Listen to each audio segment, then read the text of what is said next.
마태복음 14장 13절부터 21절까지 있는 말씀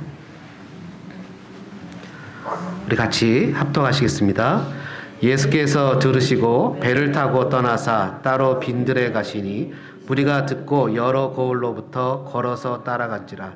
예수께서 나오사 큰 무리를 보시고 불쌍히 여기사 그 중에 있는 병자를 고쳐주시니라. 저녁이 되매 제자들이 나와 이르되 이것은 빈들이요 때도 이미 저물었으니 무리를 보내어 마을에 들어가 먹을 것을 사 먹게 하소서. 예수께서 이르시되 갈 것 없다. 너희가 먹을 것을 주라. 제자들이 이르되 여기 우리에게 있는 것은 떡 5개와 물고기 2마리 뿐이니이다. 이르시되 그것을 내게 가져오라 하시고 무리를 명하여 잔디 위에 앉히시고 떡 5개와 물고기 2마리를 가지사 하늘을 우러러 축사하시고 떡을 떼어 제자들에게 주시매 제자들이 무리에게 주니 다 배불리 먹고 남은 조각을 12바구니에 차게 거두었으며 먹은 사람은 여자와 어린이 외에 5,000명이나 되었더라. 아멘. 천국잔치. 여러분 이사야 25장 6절 이하에 보면 여호와께서 파티, 페스티벌, 축제를 베푸실 건데 그 페스티벌에는 묵은 포도주, 그러니까 포도주는 성경에서 기쁨을 나타냅니다. 근데 묵은 포도주니까 아주 귀한 거죠. 귀한 기쁨이에요. 그리고 모든 민족의 덮개, 커버, 그러니까 리밋, 한계를 제하시고 사망을 멸하시고 모든 눈에서 눈물을 씻기실 또 자기의 백성의 수치를 온 천하에서 제하실 파티, 그 파티를 여호와께서 베풀어 주실 것이다 라는 얘기가 있습니다. 신앙은 축제와도 같습니다. 신앙은 celebrate, festival, 파티와도 같습니다. 잃어버린 영혼을 되찾고 잃어버린 원래 나의 모습, 창조의 원형, 하나님의 형상이 회복되어지고 죄사함을 받고 더 나아가 하나님의 패밀리, 가스 패밀리, 하나님의 가족이 된다는 정말 멋진 축제와도 같습니다. 하나님을 찬양하고 고난이 오면 기도하고 힘든 일에 형제자매가 서로 격려하고 또 하나님의 방식과 하나님의 방법으로 서로 의지하고 하나님을 의지하고 살아가는 진짜 리얼 라이프, 진짜 참된 인생을 살아가게 되는 것이 바로 신앙생활 축제입니다. 그래서 신앙은 행복하고 즐거워야 됩니다. 예수님을 믿으면 즐겁고 행복해야 됩니다. 뭔가 그냥 설레이는 마음이 있어야 되고 기쁨이 있어야 됩니다. 마치 연애하는 것처럼 막 이렇게 그 엔돌핀 뭐 여러 가지 화학작용이 막 일어나 기뻐서 어쩔 줄 모르는, 그리고 감격스러운 눈물도 흘리고 행복하고 하나님을 소망하는 마음, 또 막 이렇게 즐거움들이 마음속에 일어나야 됩니다. 교회 생활도 행복하고 즐겁습니다. 토요일날 한글학교를 이렇게 마치고 아이들 우리 이 유스나 주일학교 학생들 여기 어른들 찬양 연습할 때 저쪽에서 아주 행복하고 즐겁게 뭐 먹고 놀고 이러는 걸 보면 제 마음도 같이 행복합니다. 순간 그 아이들을 보면서 아이들이 보통 2시간 이상 1시간 2시간 노는 걸 보고 마음에 기본적인 욕구가 생깁니다. 저 아이들 놀게 하지 말고 우리 교회는 뭐 하버드대 보냈다는 투더했던 선생님도 있고 또 가르치기만 하면 A밖에 하는 티처도 있는데 데려다가 공부나 시킬까 이런 마음이 순간 들어갑니다. 부모님들은 좋죠. 고개를 끄덕끄덕 하시는 분이 있는데 심지어 아멘까지 나옵니다. 근데 재미나게 노는 아이들의 표정을 보면 그 마음을 접습니다. 접어야지. 저 아이들하고 내가 원수질 일이 뭐가 있나 싶은 마음이 생겼습니다. 아이들이 행복하고 즐겁게 노는 모습을 보고 좋습니다. 물론 신앙의 기쁨은 놀고 먹는 것에만 있지 않습니다. 신앙을 하다 보면 억울한 일도 있고 속상한 일도 있고 사역을 하기 위해서는 참아야 되는 일도 있습니다. 그래서 신앙의 기쁨은 놀고 먹고 해방의 기쁨이 아니라 예수 안에 있는 기쁨입니다. 내가 주님 안에 존재하고 있다는 것 자체가 행복하고 기쁜 겁니다. 여러분 오늘 성경에 우리가 14장 1절부터 21절까지가 오늘 우리가 큐티해야 되는 본문입니다. 오늘 13절부터 21절까지만 읽었지만 실은 1절부터 12절까지의 내용은 헤롯의 파트입니다. 당시의 분봉왕이었던 킹이었던 헤롯이 자기의 궁전에서 자기의 팔레스에서 파티를 여는 장면이 나옵니다. 그와는 대조적으로 예수님께서 빈들 solitary place, 아무것도 없는 프라이팬 장소에서 주님께서 파티를 여시는 2가지 파티의 장면이 나옵니다. 먼저 앞에 있는 헤롯의 파티는 세상의 파티입니다. 두 번째 뒤에 예수님의 파티는 예수님의 천국 축제입니다. 우리는 어쩌면 이 둘 사이에 껴서 살아가고 있는지도 모르겠습니다. 세상의 파티가 있고 하나님의 파티 속에서 너무나 많은 세상의 축제의 유혹 속에 우리는 살아가고 있는지도 모르겠습니다. 우리가 살아가는 삶의 모습에 뭐가 보암직도 하고 먹음직도 하고 지혜롭게 할 만큼 탐스러운 세상의 축제의 마음을 빼앗기는 것이 얼마나 많이 있는지 모르겠습니다. 실상 우리의 마음에 유혹을 주는 것은 하나님의 말씀을 따라 살아가려는 것보다는 마치 예수님을 광야에서 시험했던 것처럼 높은 명예욕, 물질욕, 또 건강욕, 그리고 무엇인가를 남들에게 인정받고 싶어하는 욕구 속에서 세상의 파티에 끊임없이 우리는 유혹받아 끌려가고 있는지는 모르겠습니다. 그래서 성경은 로마서 12장 2절에 이렇게 경고합니다. 너희는 이 세대를 본받지 말라. Pattern of this world. 이 세상 사람들이 파티 속에서 살아가는 그 사람들의 마음을 본받지 말라. 그들이 추구하고 있는 삶의 가치관과 형식을 본받지 말라. 대신 너희들은 마음을 새롭게 해라. Reset, renewing, transform. 마음을 바꾸어서 이 this world에 살아가는 방법이 아니라 하나님이 무엇을 기뻐하시는지, 하나님이 무엇을 원하시는지, 하나님이 무엇을 선하게 여기시는지 그분의 뜻을 자꾸 테스트하고 어프로브 받는 삶을 살도록 그렇게 노력을 하라고 이야기를 합니다. 그것이 어쩌면 예수님의 축제, 예수님의 파티에 참여하는 자들의 기본 모습이 아닐런지 모르겠습니다. 사업가는 사업의 방식으로, 부모는 자녀를 키우는 방식을, 직장인은 직장인의 방식을, 자녀들은 공부하는 방식을, 세상의 방법에 마음을 빼앗기지 말고 마음을 리셋, 리뉴, 하나님께서 무엇을 어떤 방식을 선하게 여기시는지, 어떤 방식을 기쁘게 여기시는지, 어떤 방식을 옳게 여기시는지 분명하게 깨달아서 그렇게 살아가라고 주님은 이야기하십니다. 내가 이렇게 사업하는 게 하나님 기뻐하시는 걸까? 내가 이 시간을 이렇게 쓰는 게 하나님 기뻐하시는 걸까? 하나님께서는 나에게 어떤 목표를, 어떤 삶을 살기를 원하시는 걸까? 내가 하나님께서 이렇게 섬기고 이렇게 살아가는 것에 대해서 하나님 어떻게 생각하실까? 고민하고 생각하고 하나님께서 기뻐하시는 삶을 살아가라고 성경은 경고합니다. 여러분은 헤롯의 파티를 가시겠습니까? 아니면 주님의 천국 파티에 가시겠습니까? 여러분, 헤롯의 파티는 어떤 파티인 것 같습니까? 즐거움을 주고 쾌락을 주고 기쁨을 주지만 그곳에는 타락이 있고 방종이 있고 그곳에는 죽음과 잔혹성이 있습니다.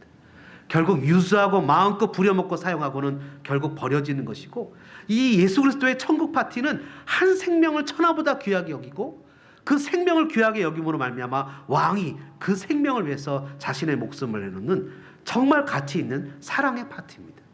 여러분은 어떤 파티를 선택하시겠습니까? 저는 저와 여러분들이 예수님의 천국 잔치의 삶을 살아가시기를 주님의 이름으로 초청합니다. 주님의 이름으로 여러분을 초대해서 함께 천국 잔치를 가고 싶은데요, 우리가 기억해야 될 세 가지가 있습니다. 저와 여러분이 예수님의 천국 잔치에 참여하겠다고 결단을 할 때 우리에게는 첫 번째 떠오르는 게 있습니다. 거기에는 고난이 있다는 겁니다. 변덕스러운 폭군 헤롯에게 바른 말을 한다는 것은 결코 쉬운 게 아닙니다. 여러분 주변에 있는 사람들에게도 바른 말을 하는 게 쉬운 겁니까? 기회를 봐야 되고 고민을 해야 되고 또 심지어 기도를 해야 됩니다. 그래서 그 사람에게 무엇을 말을 전할 때 혹시 이 말 때문에 관계가 훼손되진 않을까? 그것 때문에 나를 미워하진 않을까? 라고 생각하면서 하고 싶은 말도 제대로 하지 못하고 그냥 숨죽이면서 살아가는 게 어쩌면 이 시대의 저와 여러분이 아닌지도 모르겠습니다. 근데 여러분, 이 헤롯이라는 사람은요, 자기의 동생의 와이프를 꼬셔서 자기 동생과 이혼을 시키고 자기도 이혼을 하고 자기가 동생의 와이프와 결혼을 한 사람입니다. 여러분, 그리스도인이라면 그런 모습을 보고 어떻게 해야 되겠습니까? 사랑에는 국경이 없어 하고 박수를 쳐줘야 되겠습니까? 사랑은 모든 것을 덮으니까 괜찮아 라고 해야 되겠습니까? 아니면 그건 남의 일이라고 여겨야 되겠습니까? 이 그 세례 요한은 이 변덕스러운 폭군 헤롯이 자기를 죽일 줄 알지만 그것이 잘못된 것이라고, 왕으로서 해서는 안 될 노릇이라고, 하나님의 율법을 어기는 것이라고 경고했습니다. 그래서 감옥에 갇혔어요. 그래서 고통이라는 삶의 모습을 살아가게 됐어요. 오늘날 교회가, 믿음의 성도가 잃어버린 것이 바로 이것이 아닌지 모르겠습니다. 바로 선지자적인 영성이에요. 무엇인가를 잘못하면 잘못했다고 책망하는 것, 무엇인가를 잘못했으면 잘못했다고 이야기해 줄 수 있는 그런 영성을 잃어버렸다는 거예요. 물론 지혜는 필요하죠. 물론 상대방을 존중하는 것이 필요하죠. 그러나 죄가 죄임을 알려주지 않는다면 어떻게 죄에 대한 회개가 일어날 수 있겠습니까? 잘못된 것이 잘못된 것이라고 알려주지 않으면 어떻게 성령께서 그 가운데 회개 역사를 일으키실 수 있겠습니까? 당신은 사랑받기 위해 태어난 사람입니다. 그러니까 예수님이 당신을 위해서 죽었으니까 예수님 믿고 천국 갑시다 라고 이야기를 하고 신앙생활 했던 사람에게 1:1 제자 양육을 했더니 예수님 믿으시죠? 그랬더니 제자 양육 가운데 회개가 나오니까 제가 회개를 한 적이 없는데요, 이렇게 얘기를 하는 거예요. 여러분, 예수님을 믿는 사람의 가장 기본적으로 통과해야 될 것이 회개죠. 로마서도 그 앞에 얼마나 많은 죄를 이야기를 합니까? 인간이 감당할 수 없는 죄를 얘기하고 그 죄 해결책이 회개해서 예수를 만나는 것이라고 얘기할 때 사람이 참된 자기의 존재, 자아성을 회복하는 것이 아니겠습니까? 여러분, 죄에 대해서 지적할 때 기분 좋은 사람이 어디 있겠습니까? 죄에 대해서 지적하면 다 마음이 불편하고 싫고 심지어는 죄에 대해서 지적하고 싶지가 않습니다.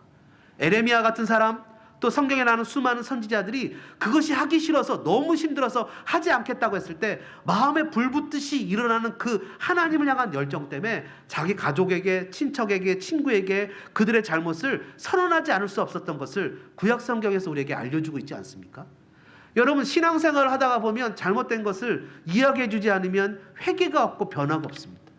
너무 마음이 불편한 거예요. 그것을 해주고 싶지 않은 거예요. 그것 때문에 나랑 관계가 이렇게 훼손되는 것을 원하지 않는 거예요. 여러분, 한국의 모 교회는 퍼블릭한 플레이스를 침범했다고 해서 수를 당했습니다. 그래서 그 수를 당하고 1차, 2차에서 져서 그 엄청난 건물을 허물어야 될지도 모르는 그런 사태에 빠졌습니다. 믿는 그리스도인들조차도 뭐라고 표현하냐면 교회가 질서를 지켜야지, 그 교회는 좀 망해야 돼 라고 얘기하는 사람이 있습니다. 여러분, 정말 잘못된 겁니다. 그럴 때 바르게 목소리를 내는 사람들이 생겼습니다. 여러분, 종교자유연합회라는 곳이 수를 했는데요, 거기는 불교단체에서 만든 단체입니다. 근데 그 교회는 서초구에 있어요. 그 종자연은 서초구에 있는 단체가 아닙니다. 근데 그 교회가 그 어려운 일을 당할 때 그 교회를 다니는 사람들이 서초 구민이 5만 명이나 되는 사람들이 그 교회를 다닙니다. 그게 공익성이 없는 겁니까? 그리고 시청에, 구청에 따라서 법적인 절차를 받아서 사용을 한 건데 그거에 대해서 물론 국회의원이나 이런 사람들이 있어서 적절한 심이 보태지긴 했겠죠. 그러나 그런 절차가 모두 다 법에 의해서 무시되고 교회가 헐어져야 되는 사태가 생겼습니다.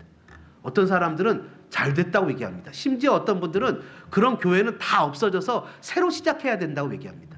그게 맞는 얘기입니까? 여러분, 12월 달만 되면은 일부 성도들에게 생기는 현상이 있습니다. 그건 뭐냐니까 내가 모든 걸 다 내려놓고 처음부터 시작하자는 겁니다. 근데 그게 하나님이 기뻐하시는 일입니까? 하나님이 기뻐하시는 것은 내 주어진 자리에서 최선을 다하는 것을 기뻐하는 겁니다. 내가 내려놓는 것은 마귀가 기뻐하는 겁니다. 마귀는 우리를 그렇게 유혹합니다. 마치 겸손한 척 그렇게 우리를 유혹합니다. 여러분, 그랬을 때 사람들이 잘못한 일에 대해서 잘못이라고 책망하는 것에 대해서 두려워합니다. 성도가, 교회가 잃어버린 것이 바로 이겁니다. 자신의 동생의 아내를 유혹해서 자신의 동생과 이혼시키고 자신도 부인과 이혼해서 결혼해버린 헤롯의 행동을 책망한 세례 요한의 일은 잘한 겁니다. 여러분, 세상의 축제에는 아첨과 거짓으로 가득 채워 있습니다. 나만 아니면 된다는 식의 극단적 이기주의가 당연하게 돼 있습니다. 여러분, 요즘에 인기 있는 그 신과 함께라는 차태현 씨가 주인공으로 나오는 그 영화에 보면 이 사람이 죽고 나서는 왜 사람들이 그렇게 그 죽음 후에 귀인이라고 대접을 받습니까?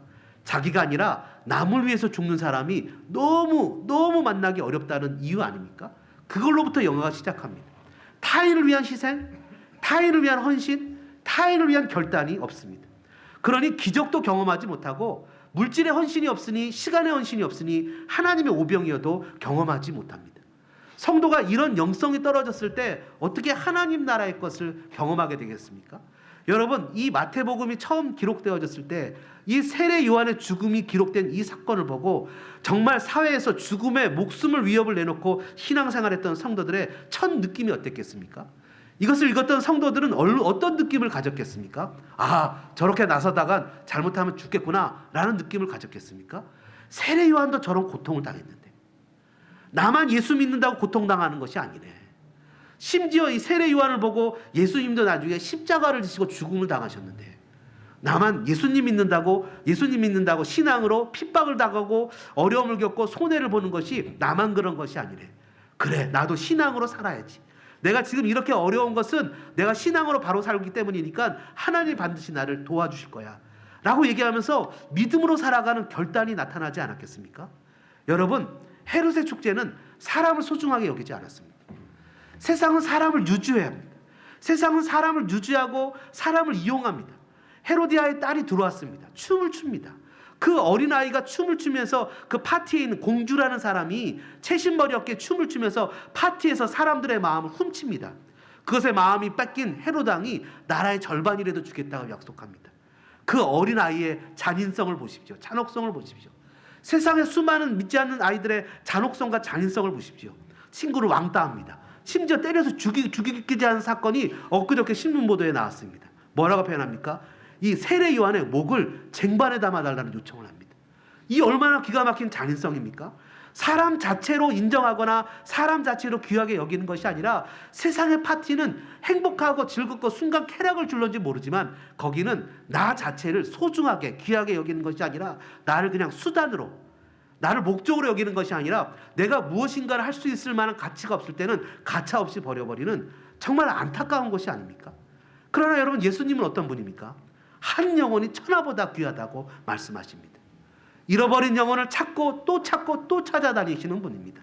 사람 자체가 그 사람이 장애인이든 그 사람이 태어날 때부터 뭔가 부족하든 능력이 있든 없든 그 사람이 어떤 사람이든 상관없이 하나님의 형상으로 창조되었기에 귀하다고 말씀하십니다.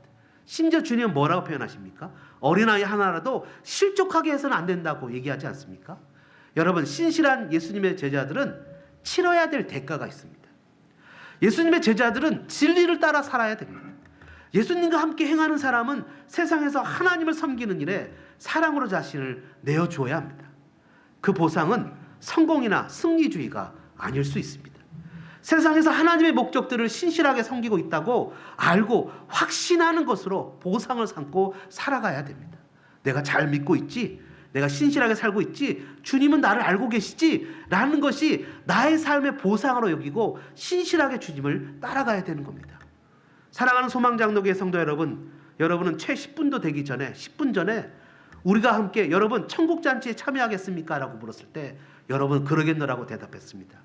우리가 기억해야 되는 건 천국잔치에는 고난이 있다는 겁니다. 그러나 거기에는 분명 예수 그리스도 안에서는 기쁨이 있습니다. 두 번째로 천국잔치는 그럼 우리가 어떻게 살아가야 되겠습니까? 그거는 한번 따라해 볼까요? 믿음과 용기로. 한번 더 해보죠. 믿음과 용기로. 여러분, 믿음과 용기로 살아야 됩니다. 참된 믿음은 어려울 때 빛을 발하지 않습니까?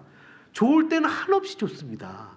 여러분과 같이 살고 있는 남편이나 가족들이 마음이 삐지면 그냥 삐진 것을 막 티를 내고 오히려 나를 핍박하면 그분이 그렇게 성숙한 분이 아니라고 이야기를 해야 됩니다. 그리고 어떻게든 교회를 자주 내보내야 됩니다. 성숙한 사람이 되기 위해서. 삐졌을 때, 사랑할 수 없을 때, 베풀 수 없을 때, 그럴 때 사랑하고 베푸는 것이 진짜 사랑입니다. 믿을 수 없을 때 믿는 게 진짜 믿음입니다. 진짜 믿음은 정말 바라고 정말 기대할 수 없고 그런 것을 나타낼 수 없을 때 나타나는 게 진짜 믿음입니다. 좋을 때 잘하는 것은 누구나가 다 할 수 있습니다. 진짜 친구는 정말 힘들 때 같이 있는 친구들이 진짜 친구입니다. 얼마 전에 어떤 분이 병이 들어서 수술을 하려고 할 때 그 사람이 이 친구들이 연락이 오고 카톡이 오고 하는 말에 작은 말에 위로를 받았다는 얘기를 들었습니다. 그런데 어떤 분들은 그럴 때 연락을 하고 연락을 안 하는 거에 따라서 친구를 구분하기도 합니다. 예수님을 믿어서 기적을 체험하고 성공하는 것들을 추구하고 자랑하는 것은 어쩌면 대단히 쉬운 일입니다. 잘 되는 것을 뽐내는 것은 정말 쉬운 일입니다. 그런데 예수님을 믿는데도 실패합니다. 예수님을 믿는데도 사람들의 적대감 가운데 살고 있습니다. 그러나 그런 가운데서도 주님의 뜻을 저버리지 않고 그 뜻을 따라가는 것은 진정한 믿음과 용기가 필요합니다. 여러분, 아브라함이라는 사람은요, 75세 때 하나님의 아들을 주겠다는 약속을 가지고 갈 바를 알지 못하고 무조건 길을 떠났던 사람입니다. 하나님이 이런 일 저런 일을 겪게 하신 다음에 25년이 지난 100세에 그에게 아들을 주었습니다. 여러분, 아들을 주었는데 하나님이 그 아들이 15, 17 됐을 무렵에 그 아들을 하나님 앞에 불로 태워서 드리는 제사로 바치라는 겁니다. 여러분 이게 얼마나 기가 막힌 일입니까? 아브라함이 오기야 금이야 하는 그 귀한 아들을 하나님께 바치라고 했을 때 이 아브라함은 어떻게 했습니까? 뒤도 돌아보지 않고 하나님 앞에 그 아들을 바치려고 할 때 오히려 하나님이 급하게 아브라함아 아브라함 하면서 아브라함을 멈추게 했습니다. 그리고 아브라함에게 뭐라고 얘기하셨습니까? 이제야 네가 나를 경외하는 줄 알겠다고 얘기하셨습니다. 여러분 아브라함은 아들을 바칠 수 있는 형편이 아니었습니다. 그 아들 때문에 40년이 넘는 세월을 달려왔던 사람입니다. 그 아들이 전부라고 여겼던 사람인데 하나님이 그 아들 바치라고 했을 때 아브라함은 바칠 수 없는 상황 가운데 아들을 드리기로 결단했습니다. 아브라함이 어떤 결심을 했습니까? 마음에 이런 결심을 했습니다. 내 하나님은 죽은 자 가운데서 살리시는 분이지. 내 하나님은 죽은 자 가운데서도 살리시는 분이지. 분명 아브라함은 하나님이 어떤 분인 줄 알고 그 하나님께 자신의 전부를 결단하며 드렸습니다. 믿을 수 없을 때 믿는 복된 믿음이 저와 여러분들에게 나타나기를 주님의 이름으로 축원합니다. 여러분 사도 바울이 잘 아시는 대로 소아시아로 복음을 하려고 했습니다. 마게도냐에서 환상 가운데 어떤 사람이 손짓을 하고 자꾸 오라고 합니다. 그는 길을 바꿔서 마게도냐로 바꿨죠. 그가 도착한 것이 빌립보라는 동네입니다. 여러분 그곳에서는요 예수님 믿는 사람이 없었습니다. 아는 사람도 별로 없었습니다. 그는 복음을 자꾸 증거하고 돌아다니는데 자꾸 어떤 여자아이 하나가 귀신 들린 애가 복음 전하는 일을 자꾸 방해를 합니다. 그래서 그 귀신 들린 아이의 귀신을 쫓아냈습니다. 귀신을 쫓아내고 나서는 그 아이 때문에 점을 쳐서 먹고 살았던 사람들이 그 여자아이의 귀신을 쫓아냈다는 이유로 사도 바울을 심히 때리고 모욕을 주고 옥에 가뒀습니다. 여러분 착한 일을 했고 복음 전하는 일인데 옥에 갇혔어요. 바울이 하나님 앞에 어필을 합니다. 하나님 어떻게 나한테 이런 일을 시킬 수 있어요? 내가 이럴 줄 알고 소아시아로 가려고 했는데 거기는 회당도 있고 예수 믿는 사람도 찾을 수 있었을 텐데 왜 나를 여기까지 오게 해서 더군다나 선한 일을 했는데 나를 이렇게 때리고 옥에 갇히게 합니까? 라고 얘기하지 않았어요.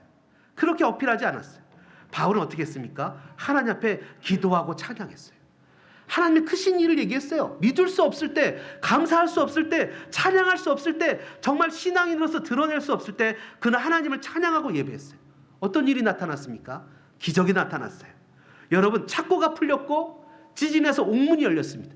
간수가 너무나 놀라서 자살하려고 했어요. 당시에는 자기가 지켰던 죄수들이 도망가면 그 죄수들이 받는 형벌을 자기가 받았거든요. 그랬더니 바울이 소리를 지릅니다. 네 목숨을 상하게 하지 말라고. 우리가 다 여기 있다고. 여러분 자기가 두들겨 맞았던 그 몸에 있던 피를 닦아낸 그 물로 그 간수가 세례를 받고 거기서 교회가 시작되었습니다. 여러분 생각해 보십시오. 우리가 견뎌야 되는 일들이 있어요. 우리가 조금 더 나가야 되는 일이 있어요. 설교를 쓸 때도 마찬가지입니다. 설교를 쓸 때도 보면 이렇게 어느 정도 쓰다 보면 순간 사람이 지칩니다. 그래서 이 정도까지만 해야지 라고 할 때는 틀림없이 그날은 죽을 쓰는 날입니다. 근데 힘이 들고 어려워도 참습니다. 최소한 이것을 4번, 5번, 7번 리뷰하고 고치고 다시 고민하고 다시 생각할 때 하나님이 기뻐하시는 그런 설교가 나와요. 여러분 사람이 끝까지 달려가 보지 않으면 하나님의 신비를 체험할 수 없어요. 여러분 생각해 보십시오. 하나님 앞에서 내가 믿음을 드러낼 때는 정말 믿을 수 없는 상황 가운데 믿음이 드러나는 거예요. 그래서 뭐가 필요합니까? 용기가 필요한 거예요. 갈 수 없을 때 가는 용기가 필요한 거예요. 세례 요한의 죽음에 어떤 관념적인 신앙이나 나의 성공이 보장되는 내용이 하나도 들어있지 않습니다. 신실한 성도는 하나님께 칭찬받을 것을 기대해야지 세상에 칭찬받을 것을 기대해서는 안 됩니다. 여러분 바울은 주님을 찬양했습니다. 그런 기적이 나타났습니다. 교회를 세웠습니다. 놀라운 축복을 경험했습니다. 심지어 전혀 죄가 없으신 예수님도 억울한 누명을 쓰고 제자들에게 배신을 당한 채 고난과 핍박 중에서 십자가에서 죽으셨기에 부활을 경험할 수 있었습니다. 그 부활을 경험하신 그 주님이 죽어야 부활을 경험하기 때문에 오늘날 우리에게도 놀라운 구원을 허락하실 수 있었습니다. 여러분 우리에게 주어진 삶의 고난에서 신앙의 고난에서 도망가지 않는 성도들 되어주시기를 주님의 이름으로 축원합니다. 여러분 성도들이 얘기합니다. 하나님 저는 하나님의 말씀대로 살게요 라고 얘기하면 정말 하나님의 말씀대로밖에 살 수 없는 말씀대로 살기에는 너무 힘든 환경을 허락하십니다. 하나님 제가 말씀대로 살게요 라고 얘기하면 말씀대로 살 수 없는 환경을 딱 주십니다. 왜요? 우리의 신앙을 증명해서 상을 주고 싶으셔서. 하나님 제가 정말 주의를 거룩히 지키며 예배하며 살게요 라고 했을 때 정말 주의를 지킬 수 없는 상황을 만들어내십니다. 그 가운데서 주의를 지켜서 상을 주시기 위해서 하나님, 제가 2000년, 2018년, 17년, 18년도에는 하나님 앞에서 온전한 11조를 할게요 하는데 끊임없이 쓸 때가 자꾸 생기게 만드십니다. 왜요? 우리의 신앙의 결단을 하나님께서 테스트하기 위해서, 내 신앙을 증명해보라고, 네가 얘기한 대로 살아보라고 그랬을 때 그것을 뛰어넘는 사람들에게는 하나님의 복이 있습니다. 하나님의 은혜가 있어요. 여러분, 하나님의 놀라우신 축복이 있어요. 공부하는 학생들은요, 시험 전날 잠을 잘 못 자요. 왜냐하면 어떤 게 시험 문제에 나올 걸 알기 때문이죠. 공부하지 않은 학생들은 잠을 잘 자요. 이것도 모르겠고 저것도 모르기 때문에. 하나님을 아는 사람이면 고난이 올 때 압니다. 아, 이게 하나님이 나에게 복을 주시기 위해서 이것을 통과하라고 허락하시는 거구나. 근데 하나님을 모르는 사람은 나한테 이렇게 대우를 하셔? 하나님 아디오스, 하나님 안녕 하고 갑니다. 그러나 하나님을 아는 사람은 그럴 때일수록 더 하나님께 매달리는 거예요. 하나님을 바라보는 거예요. 여호와를 즐거워하는 것이 그리스도인의 힘인 거예요. 고난 가운데 주님을 붙잡는 거예요. 그래서 성도는 믿음과 용기로 살아가는 거예요. 여러분, 디모데후서에 보면 여러분 사랑하는 사도 바울이 죽기 직전입니다. 이제는 처형당하기 얼마 직전에 바울이 자기의 고난과 역경을, 사람들이 떠납니다. 추운 겨울이 왔어요. 입을 외투도 없어요. 어려움 속에서 배신을 당하고 자기를 욕하는 사람들이 있어요. 사형날도 얼마 남지 않았어요. 어떻게 얘기합니까? 예수께서 내 곁에 서 계시니, 주님이 내 곁에 서 계시니. 여러분, 뜻을 정하여 자신을 더럽히지 않겠다고 결심했던 다니엘, 사드락, 메삭, 아벳느고 3명은 뜻을 정하여 자신을 더럽히지 않겠다고 결심했기 때문에 자신을 더럽힐 시험들이 계속 찾아옵니다. 우상을 섬기게 합니다. 우상의 음식을 먹게 합니다. 우상을 섬기도록 만듭니다. 그 가운데서 사자굴에도 들어가게 되고 불로 들어가기도 되고, 그러면서 끊임없이 하나님을 섬기는 사람들은 하나님으로 말미암아 산다는 것을 증명해냅니다. 여러분, 예루살렘이라는 것은 하나님을 섬기기에 최상의 조건입니다. 제사장이 있죠. 말씀을 가리키죠. 하나님을 예배하도록 모든 것이 정해져 있죠. 그러나 그곳에서 실패했던 믿음이 바벨론이라는 우상의 땅, 포로로 잡혀간 곳에서 17살 정도밖에 안 되는 소년들이 신앙에 성공했습니다. 이건 뭐죠? 도대체 이건 뭐죠? 이것은 우리에게 핑계될 만한 내용이 하나도 없다는 거예요. 하나님, 제가 이래서 실패했는데요. No way. 하나님, 제가 이래서 실수했고 잘못했는데요. 안 된단 말이죠. 그런 가장 최악의 조건에서도 성공한 그 어린 다니엘, 사드락, 메삭, 아벳느고를 보란 말이죠. 성도는 믿음에 성공하고 성도는 삶의 용기로 살아가는 사람이지, 끊임없이 내가 실패해서 미안해 하나님 어쩔 수 없었어요, 이것은 오히려 더 하나님 앞에서 위선적인 태도가 아닐런지 모르겠습니다. 차라리 하나님 죄송해요, 제가 욕심이 났어요. 하나님 죄송해요, 제가 물질에 욕심이 났어요. 하나님 죄송해요, 제가 하나님보다 자녀를 더 사랑했어요. 하나님 죄송해요, 제가 살아가는 삶의 모습 때문에 아직까지 잘못했어요. 하나님, 제가 그래서 결단해서 하나님 앞에서 정직하게 살지 못했어요. 이게 오히려 더 정직한 것이 아니겠습니까? 이래서 그랬는데요, 저래서 그랬는데요, 저래야 돼서 그런데요, 이런 것이 아니지 않습니까? 사랑하는 여러분, 세상의 힘이 아니라 믿음과 용기로 살아가는 저와 여러분들 되어지기를 주님의 이름으로 축원합니다. 마지막으로요, 예수님의 천국 잔치는요, 오늘 13절에 보니까 예수님께서 이렇게 얘기하십니다. 예수께서 들으시고 뭘 들었죠? 그 앞에 12절에 보니까 요한의 죽음을 들으셨습니다. 예수님이 요한의 죽음을 듣고는 얼마나 마음이 아팠겠습니까? 예수님이 사랑하는 사람들이 그 고난과 고통을 당한다는 것이 얼마나 그 마음이 찢어지셨겠습니까? 예수님은 민망하여 눈물을 흘린 적이 얼마나 많으셨습니까? 문둥병자를 만지시고 안식일날 자기를 사람들이 죽이려고 하는데도 불구하고 책망을 잡히실 것을 알면서도 앉은뱅이와 손마른 자를 고치시고, 자기를 사랑하는 자들을 향해서 끊임없는 사랑을 갖고 계신 그 주님이 세례 요한의 죽음을 듣고 얼마나 마음이 아프셨겠습니까? 예수께서 들으시고 배를 타고 떠나시고 그분은 빈들에 가셨습니다. Solitary place, 고독의 장소, 아무것도 없는 장소, 오직 하나님만을 바라보고 하나님께로만 가는 장소로 가셨습니다. 여러분, 주일날 아침에 제가 이 양복을 입는데요, 저는 이 양복을 될 수 있으면 주일날만 입습니다.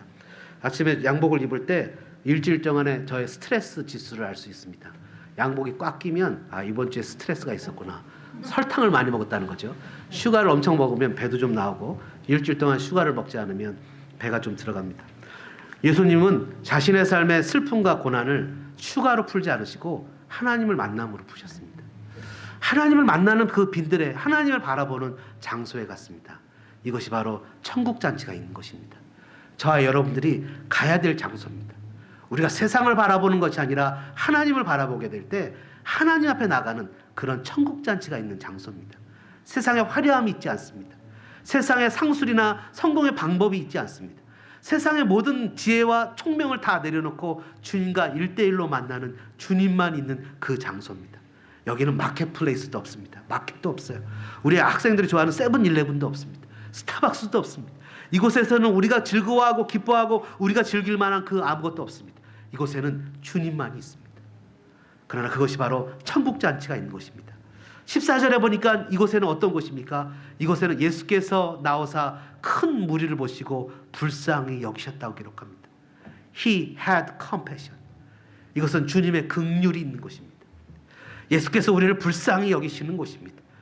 마태복음 5장에 애통하는 자는 복이 있나니 위로를 받을 것입니다. 작은 여자아이 말에 의해서 남들의 이목이 두려워서 목숨을 앗아가는 그런 곳이 아닙니다.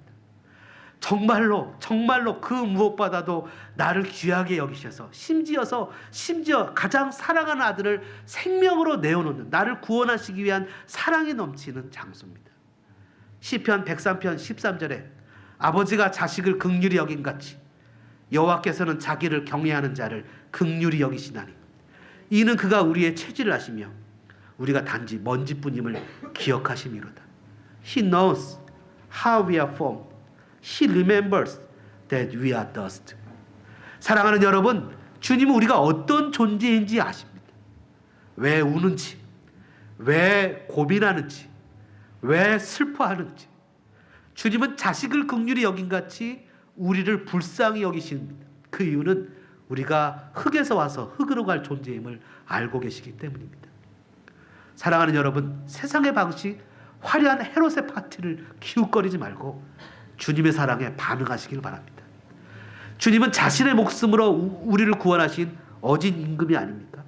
헤롯은 자기의 체면을 지키기 위해서 그 선지자라고 의인이라고 여기는 그 세례 요한을 죽인 사람입니다. 이곳은요 16절에 보니까 어떤 장소입니까? 예수께서 이르시되 갈 것 없다. 너희가 먹을 것을 주어라. 여러분, 정말 제자들에게 먹을 것을 주라고 하신 것이었습니까?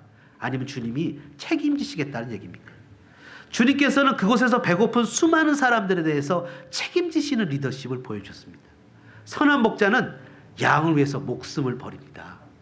싹구는 양의 목숨으로 자기의 배를 채웁니다. 성도가 결단해서 믿을 수 없을 때, 성도가 결단해서 용기로 주님을 따를 때 주님은 주님의 백성들을 끝까지 책임지십니다. 헤롯은 사람들의 눈 때문에 요한을 살려두었다가 사람들의 눈 때문에 요한을 죽입니다. 결국 헤로디아의 말을 듣고 로마의 왕자리를 구걸하러 갔다가 그곳에서 미움을 받아 도망쳐서 사는 비참한 시세로 전락하게 되었습니다. 헤롯이, 이 헤롯의 왕 아버지는 예수님을 어릴 때 죽이려고 했었던 사람입니다. 그 아들이 세례 요한을 죽였습니다. 여러분, 세상은 끊임없이 예수 믿는 사람들을 핍박하고 조롱하고 예수 믿는 사람들에 대해서 함부로 대하려고 합니다.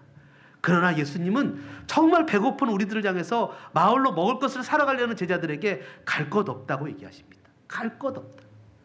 사랑하는 여러분, 주님이 우리를 먹이시는 것을 믿으십니까?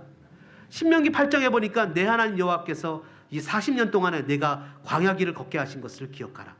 이는 너를 낮추시고 너를 시험하사 내 마음이 어떤지 그 명령을 지키는지 아니 지키는지 알려 하심이라. 너를 낮추시고 너를 줄이게 하시며 또 너를 알지 못하며 내 조상들도 알지 못하던 만나를 내게 먹이신 것은 사람이 떡으로만 사는 것이 아니요 여호와 입에서 나오는 모든 말씀으로 사는 줄을 내게 알게 하려 하심이라. 이 40년 동안 내 의복이 헤어지지 아니하였고 내 발이 부르트지 아니하였느니라. To teach you that man does not live on bread alone, but on every word that comes from the mouth of the Lord. 하나님의 입에서 나오는 모든 말씀으로 살아가는 것을 우리에게 가르치시는 것이죠. 그렇기 때문에 우리에게 고난이 있고 어려움이 있고 역경이 있을 때 주님을 바라보지 않습니까? 심지어 주님 우리에게 뭐라 그랬어요? 새도 먹이시고 들의 백합화도 입히신다고 약속하지 않았습니까? 여러분, 헤롯의 궁전에 기웃기웃하다가 어느새 우리는 정말 중요한 것을 잃어버리는 삶의 순간이 되어집니다. 세 번째로 17절에 보니까 이렇게 표현합니다. 제자들이 이르되 여기에 우리에 있는 것은 떡 5개와 물고기 2마리뿐입니다. 작은 아이의 도시락이라는 것을 저희들은 너무나 잘 알고 있죠. 보리떡 5개와 물고기 2마리. 여러분, 이것을 가지고 몇 명이 먹었습니까? 이 20절에 보니까 다 배불리 먹었다고 표현합니다. 다래요. 그리고서는 21절에 보니까 뭐라고 표현해요? 여자와 어린아이 외에 5,000명이래요. 뭐라고 써있어요? 그냥 장정만, 남자만 5,000명이 아니라 그 당시에 소외되었던 여자와 어린이를 얘기하면서 20절에 다래요. 여러분, 세상 나라는요, 세상의 나라는 누군가가 성공하기 위해서는 희생하는 사람이 있어야 돼요. 내가 무엇인가 앞서기 위해서 뒤처지는 사람이 있어야 돼요. 그런데 하나님 나라는 다래요. 다 풍성하대요. 누구 하나 소외되거나 뒤처지는 사람이 없대요. 누구나가 다 주님 나라에서는 풍성한 삶을 누리게 될 거래요. 그러면서 뭐라 그래요? 오병이어의 기적, 리밋, 한계. 내가 갖고 있는 그 연약함이 하나님의 기적을 만들 수 있는 곳이래요. 사랑하는 여러분, 이 천국잔치에 참여하는 것이 얼마나 복되고 감사한 일입니까? 내가 무엇인가 열심히 한 만큼만, 노력의 대가만 받아도 세상은 잘 사는 겁니다. 그러나 세상은 우리가 노력한 것만큼도 주지 않아요. 그러나 하나님 나라는 뭐라고 표현하죠? 오병이어로, 그 작은 것으로, 진짜 엄청나게 작은 것으로 시작했는데 수십만 배, 수백만 배가 넘치도록 그것이 풍요롭게 나타나는 결과가 이루어졌어요. 100배의 완전한 수확을 이룬 것이죠. 내가 무엇을 해서 얻어지는 노력의 대가가 아니라 당시에 숫자에도 들지 못했던 여자나 어린이들조차도 배불리 먹고 차별이 없는 풍요로움이 있는 것입니다. 하나님의 나라는 그런 곳이에요. 하나님의 나라는 그런 은혜가 있는 곳이에요. 사랑하는 여러분, 우리가 이 땅을 살아갈 때 무엇으로 살아가겠습니까? 여러분, 여러분의 능력으로 살아가겠습니까? 우리가 세상을 살아갈 때 새로새 파티를 흉내내면서 살아가겠습니까? 아니면 정말 주님의 빈들에 가서 주님이 기뻐하시는 방법으로 살아가겠습니까? 우리의 한계의 능력을 주님께 올려드릴 때 주님 분명 5,000명, 남자만 5,000명이 먹고도 남는 놀라운 기적을 우리의 삶에 베풀어 주실 것입니다. 우리에게는 주님의 은혜를 사모하며 주님의 은혜 외에는 이 땅에 살아갈 길이 없습니다.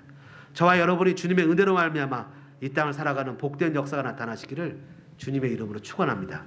말씀 생각하시면서 우리 같이 찬양하겠습니다. 은혜 아니면 살아갈 수가 없네.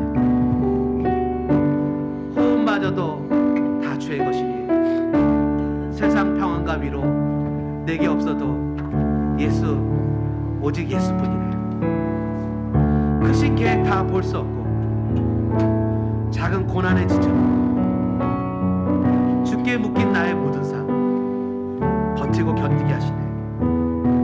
은혜 아니면 살아갈 수가 없네. 나의 모든 것 다 주께 맡기니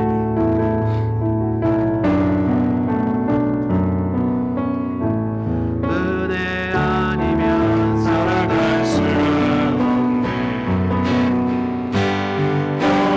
마저도 주의 것이니 세상 평안과 위로 내게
하나님 혹시 내가 헤롯의 파티에 기웃거렸습니까? 주님 결단하며 믿음으로 살아야 되는데 혹시 하나님 환경이 이렇다고 핑계했습니까? 진짜 주님 앞에 회개하는 시간을 갖기로 그 주님의 천국잔치에 참여하겠습니다. 내 손에 있는 작은 굴뚝 5개와 물고기 2마리 주님 손에 옮겨놓겠습니다. 내 자신도 나를 추스릴 수 없는 이 연약한 가운데 하나님이 나를 붙잡아 주시고 세우시고 주님의 은혜로 다시 한번 일으켜 주옵소서. 시간에 우리 말씀 생각하시면서 같이 기도하겠습니다. 하나님 아버지 위해서 하나님 저희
서머나에 폴리갑이라는 사람이 있었습니다. 예수를 믿는다는 이유로 그는 죽음의 위에 처해졌습니다. 죽기 직전에 집정관이 그에게 얘기했습니다. 예수를 한 번만 부인하면, 단 한 번만 부인하면 살려주겠다.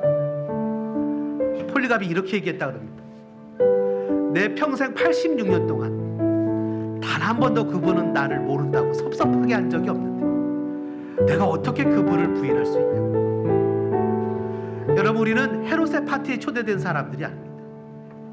우리는 하나님 예수님의 천국잔치에 초대된 사람들입니다. 어쩌면 우리는 믿지 않는 사람들보다 더 어려운 삶을 살아야 될지도 모릅니다.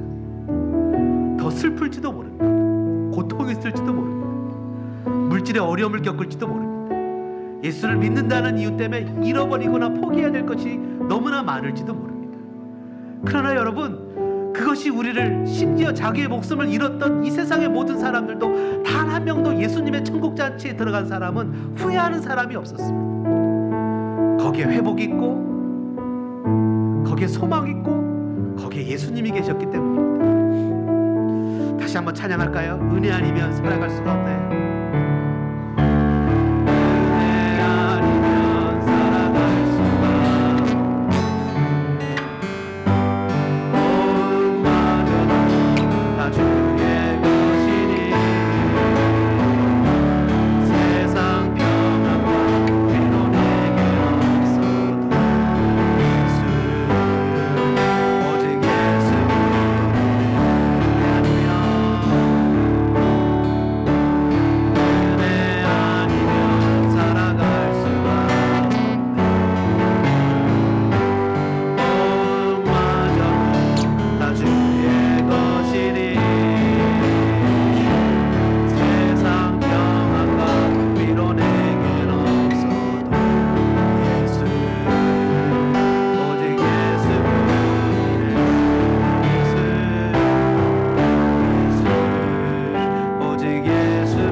이제는 억만 죄악에서 우리를 구원해 주신 우리 구주 예수 그리스도의 은혜와 하나님 우리 아버지의 무한하신 사랑하신가, 성령님의 감동과 감화교통 역사하신 은혜가 이 시간에 믿음으로 결단하여 용기를 가지며 살기로 다짐하는 사랑하는 성도들 머리머리 위에, 다짐 위에, 삶 위에, 우리 어린 자녀들 위에 이제로부터 영원토록 함께 있을지어다.